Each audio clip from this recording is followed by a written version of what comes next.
Assalamualaikum warahmatullahi wabarakatuh. Perkenalkan saya Gastiani Mutia, NIM 72111191183 dari Akuntansi Internasional 2019. Di sini saya akan mempresentasikan mengenai sistem pendukung pengambilan keputusan. Pemecahan masalah dan pembuatan keputusan. Pemecahan masalah atau problem solving terdiri atas respon terhadap hal yang berjalan dengan baik serta hal yang berjalan dengan buruk dengan cara mendefinisikan masalah sebagai kondisi atau peristiwa yang berbahaya atau dapat membahayakan perusahaan atau yang bermanfaat atau dapat memberikan manfaat. Pembuatan keputusan atau decision making yaitu tindakan memilih di antara berbagai alternatif solusi pemecahan masalah. Keputusan didefinisikan sebagai tindakan pilihan dan seringkali perlu untuk mengambil banyak keputusan dalam proses pemecahan satu masalah saja. Fase pemecahan masalah. Yang pertama yaitu aktivitas intelijen. Mencari di sekitar lingkungan kondisi yang harus dipecahkan. Yang kedua aktivitas perancangan. Menemukan, mengembangkan, dan menganalisis tindakan-tindakan yang mungkin dilakukan. Yang ketiga aktivitas pemilihan. Memilih tindakan tertentu dari beberapa yang tersedia. Yang keempat, aktivitas pengkajian, memeriksa pilihan-pilihan yang lalu.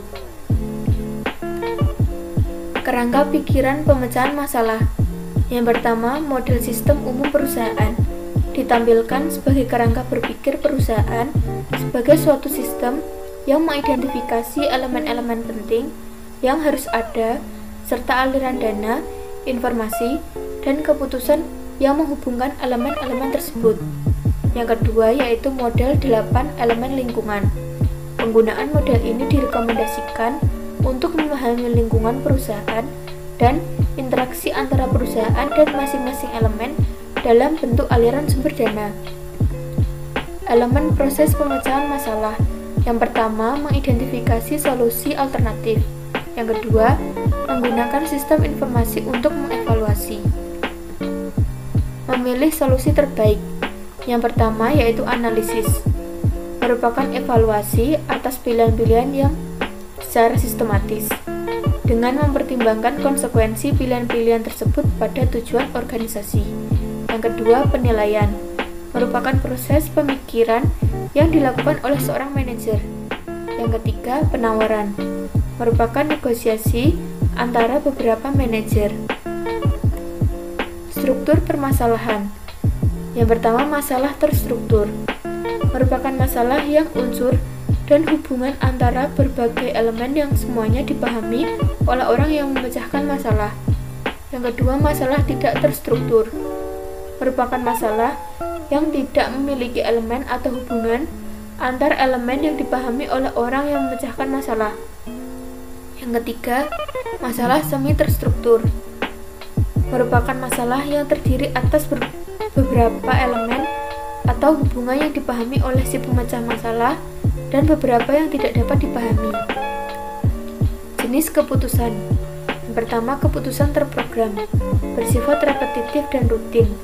Dalam prosedur tertentu digunakan untuk menanganinya sehingga keputusan tersebut tidak perlu dianggap de novo atau baru setiap kali terjadi. Yang kedua yaitu keputusan yang tidak terprogram, bersifat baru, tidak terstruktur, dan penuh konsekuensi. Tidak terdapat metode yang pasti untuk menangani masalah seperti ini karena masalah tersebut belum pernah muncul sebelumnya, atau karena sifat dan strukturnya sulit dijelaskan dan kompleks, atau karena masalah tersebut demikian penting sehingga memerlukan penanganan khusus. Sistem pendukung pengambilan keputusan. Sistem pendukung pengambilan keputusan tetap digunakan untuk mendeskripsikan sistem yang didesain untuk membantu manajer memecahkan masalah tertentu. Penekanannya terletak pada kata membantu. DSS tidak pernah ditujukan untuk menyelesaikan masalah tanpa bantuan dari manajer. Ide dasarnya adalah agar manajer dan komputer dapat bekerjasama untuk memecahkan masalah tersebut. Jenis masalah yang dapat diselesaikan adalah masalah semi terstruktur. Komputer dapat menyelesaikan bagian yang terstruktur, dan Manajer dapat menyelesaikan bagian yang tidak terstruktur. Model DSS. Model adalah abstraksi dari sesuatu. Model mewakili suatu objek atau aktivitas yang disebut entitas. Manajer menggunakan model untuk mewakili permasalahan yang harus diselesaikan. Objek atau aktivitas yang menyebabkan masalah disebut dengan entitas. Model DSS. Yang pertama yaitu model fisik, yang kedua model naratif, yang ketiga model grafis, dan yang keempat model matematis. Dengan penggunaan model, kita dapat memberikan pengertian, memfasilitasi komunikasi, memprediksi masa depan. Kelebihan pemodelan. Yang pertama, proses pemodelan dapat menjadi pengalaman belajar. Yang kedua, kecepatan proses simulasi memungkinkan sejumlah besar alternatif dapat dipertimbangkan dengan cara memberikan kemampuan untuk mengevaluasi dampak keputusan dalam waktu yang singkat. Yang ketiga, model memberikan kemampuan prediksi ke masa depan yang tidak dapat diberikan oleh metode penyedia informasi lain. Yang keempat, model tidak semahal upaya uji coba. Kelemahan pemodelan. Yang pertama, kesulitan untuk membuat model sistem bisnis akan menghasilkan model yang tidak mencakup semua pengaruh terhadap entitas. Yang kedua, kemampuan matematis tingkat tinggi dibutuhkan untuk merancang model yang lebih kompleks. Sekian presentasi dari saya, kurang lebihnya mohon maaf. Wassalamualaikum.